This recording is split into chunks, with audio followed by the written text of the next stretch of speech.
Next ए cellular life है that is prions. हमने last time देखा था वायरसेस को ए सेलुलर लाइफ में और हमने देखा था वायराइड्स को। अब हम डिफरेंशिएट करेंगे प्रायॉन्स को। समझते हो सब? तो नेक्स्ट हमारा पास क्या है that A cellular life is prions.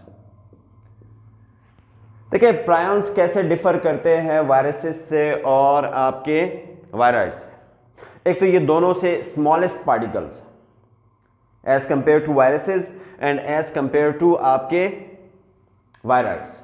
और सबसे बड़ी डिफरेंशिएशन इसकी क्या है कि जब हम इसको डिफरेंशिएट करेंगे हम देखेंगे कि इसमें कोई जेनेटिक मटेरियल नहीं होगा, ना डीएनए पाया जाएगा ना आरएनए पाया जाएगा, सिर्फ एक प्रोटीन पार्टिकल होगा। तो हम इसको कैसे डिफाइन करेंगे? हम कहेंगे infectious particles, protein particles, infectious protein particles that affect or that infect only what? Only animals। ये इन्फेक्ट करेंगे आपके एनिमल्स को बशमूल ह्यूमन बींग्स, यानी ये सिर्फ ह्यूमन बींग्स को और अदर देन ह्यूमन बींग्स जो एनिमल्स हैं उनको इन्फेक्ट करेंगे। प्लांट्स को ये इन्फेक्ट नहीं करेंगे, प्लांट्स को ये इन्फेक्ट नहीं करेंगे। समझते हो सब? तो इनकी इन्फेक्शन किस में होगी? सिर्फ एनिमल्स और किस में? ह्यूमन बींग्स में। तो ह्यूमन बींग्स में इसकी जो जनरल इन्फेक्शन है ह्यूमन बींग्स में, that general infection is called CJD। That general infection in human beings जो कि होती है किस वजह से? प्रायन की वजह से, that is called CJD। What this CJD stands for? This stands for Creutzfeldt-Jakob disease। Creutzfeldt-Jakob disease CJD human beings को जब अफेक्ट करेंगे तो किस फॉर्म में करेंगे? That is CJD। And what about other than human beings? जो animals होंगे उसमें एक कॉमन एग्जांपल आपके पास क्या है? That is made cow disease. Made cow disease, that is made cow disease. समझते हो सब? तो हमने क्या देखा? हमने देखा कि इन्फेक्शियस पार्टिकल्स है, प्रोटीन पार्टिकल्स हैं, यानी ये लैक करेंगे, इनमें कोई न्यूक्लिक एसिड नहीं होगा। हम कहेंगे कि without nucleic acid, without nucleic acids, ना आरएनए होगा ना डीएनए होगा, सिर्फ एक प्रोटीन कोट होगा, सिर्फ एक प्रोटीन कोट होगा। समझते हो सब? अब यहां पे क्वेश्चन आता है कि ये सिर्फ एनिमल्स को क्यों इन्फेक्ट करते हैं, प्लांट्स को क्यों इन्फेक्ट नहीं करेंगे? That is host specificity, that is host specific mechanism. समझते हो सब? उसकी वजह क्या है कि आपके जो एनिमल्स हैं, animals they contain what? They contain nervous system, nervous system जो कि प्लांट्स में क्या है? एब्सेंट है, जो कि प्लांट्स में क्या है? एब्सेंट। ये नर्वस सिस्टम आपके ह्यूमन बींग्स में and other than human beings जो एनिमल्स हैं उनमें पाया जाता है। जो लार्जर एनिमल्स हैं तो उनमें नर्वस सिस्टम होगा जिसकी वजह से प्रायॉन्स सिर्फ इन्फेक्ट करेंगे। प्रायॉन्स का जो सिर्फ आपके पास क्या होगा? होस्ट होगा। They are human beings and animals. बात समझ आती है सबको? अब इसकी वजह क्या है? आपके नर्वस सिस्टम में एक प्रोटीन पाया जाता है, that protein is called PRPC। That protein is called PRPC। What this PRPC protein is, what this PRPC stand for? This is a normal protein, this is a normal protein called what? Cellular प्रायन protein, cellular प्रायन protein. This is a normal protein. ये क्या है आपके पास? एक normal protein है। अब कुछ factors की वजह से, that may be a gene mutation, that may be environmental factors और अदर देन दीज, ओके, कुछ फैक्टर्स की वजह से जब ये PRPC कन्वर्ट होगा किस चीज में? एक एबनॉर्मल प्रोटीन में। एक कौन सा प्रोटीन? एबनॉर्मल प्रोटीन्स में। वो एबनॉर्मल प्रोटीन क्या कहलाएगा? That is PRPSC, scrapie prion protein. That is scrapie prion protein. तो जब ये स्क्रैपी प्रायन प्रोटीन जो है, okay, this stands for what? Scrapie prion protein. Spelling mistake बच्चों हमारे लिए माफ है, समझते हो सब? तो स्क्रैपी प्रायन प्रोटीन जब ये इसमें कन्वर्ट होगा, which is an abnormal protein, which is an abnormal protein, जो कि पीआरपीसी का क्या होगा? एबनॉर्मल फॉर्म होगा। तो इसे हम क्या कहेंगे? इसको हम क्या नाम देंगे? दैट इज कॉल्ड आपका सीजेडी। ओके, तो ये इस तरह अफेक्ट करेंगे किस चीज को? आपके नर्वस सिस्टम को। इस तरह ये अफेक्ट करेंगे आपके नर्वस सिस्टम को, और ये नर्वस सिस्टम क्या है? प्लांट्स में एब्सेंट है, जिसकी वजह से ये प्लांट्स को अफेक्ट नहीं कर सकते।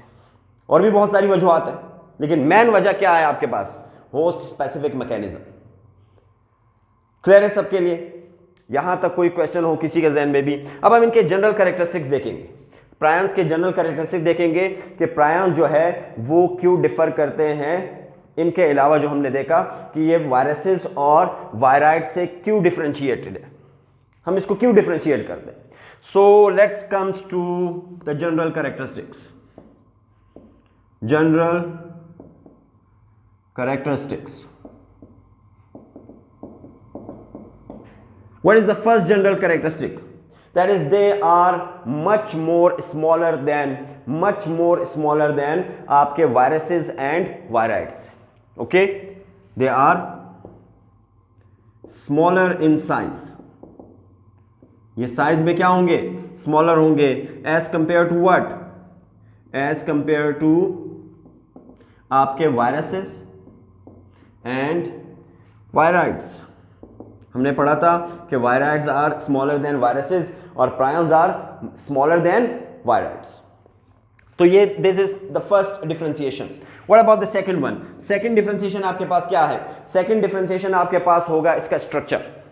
इसका स्ट्रक्चर कि इसका स्ट्रक्चर क्या है? इसका structure is composed only, structure is composed only on protein,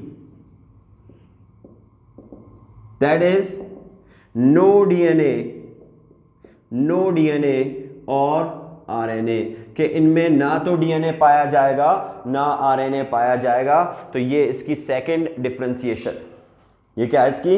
second differentiation. What about the third one? Third differentiation. अगर हम इसकी थर्ड डिफरेंशिएशन देखें तो वो हम देखेंगे किस लिहाज से? हम देखेंगे इसके रिप्रोडक्शन के लिहाज से। हमने एसेलुलर पार्टिकल्स को देखा था कि सारे रिप्रोड्यूस होते हैं होस्ट सेल में। उसके लिए हमने एक स्पेसिफिक टर्म यूज किया था। That specific term was what? Allopoiesis. समझते हो सब? तो डिफरेंट था आपके पास। वायरसेस में डिफरेंट था, आपके वायराइड्स में डिफरेंट है, और यहां तो बिल्कुल ही डिफरेंट होगा। यहां तो बिल्कुल ही डिफरेंट होगा। होगा क्या? कि जब ये रिप्रोड्यूस करेंगे, रिप्रोड्यूस, ये तो आपने ध्यान में रखना है कि इसकी जो रिप्रोडक्शन होगी वो सिर्फ होस्ट सेल में हुई होगी। और इसके होस्ट क्या है? इसके होस्ट हमने पढ़ा, एक तो ह्यूमन बींग्स होंगे और एक क्या होंगे? एनिमल्स होंगे, जिनमें क्या पाया जाएगा? नर्वस सिस्टम पाया जाएगा, क्योंकि इनका नर्वस सिस्टम में जो पीआरपीसी है ये कन्वर्ट होगा किस चीज में? पीआरपीएससी। समझते हो सब के नहीं? क्लियर है? तो अब यहां पे जो इसका होस्ट सेल होगा वो होस्ट सेल क्या होगा? ये दोनों होंगे आपके पास। इसकी रिप्रोडक्शन क्या होगी? कि नॉर्मल प्रोटीन जो है, नॉर्मल प्रोटीन, ये नॉर्मल प्रोटीन जो है ये कन्वर्ट होंगे किस चीज में? ये कन्वर्ट होंगे एबनॉर्मल प्रोटीन्स में। एबनॉर्मल प्रोटीन्स में कैसे होंगे? लेट्स सपोज कि आपका एक नॉर्मल प्रोटीन था, दैट इज पीआरपीसी। एक नॉर्मल प्रोटीन है। मैं आपको एक एग्जांपल दे देता हूं। ये नॉर्मल प्रोटीन जैसे ही मिसफोल्ड होगा, क्या होगा? इसमें मिसफोल्डिंग होगी। इसमें मिसफोल्डिंग दैट मींस रीशेप होगा, दैट मींस डीनेचर होगा।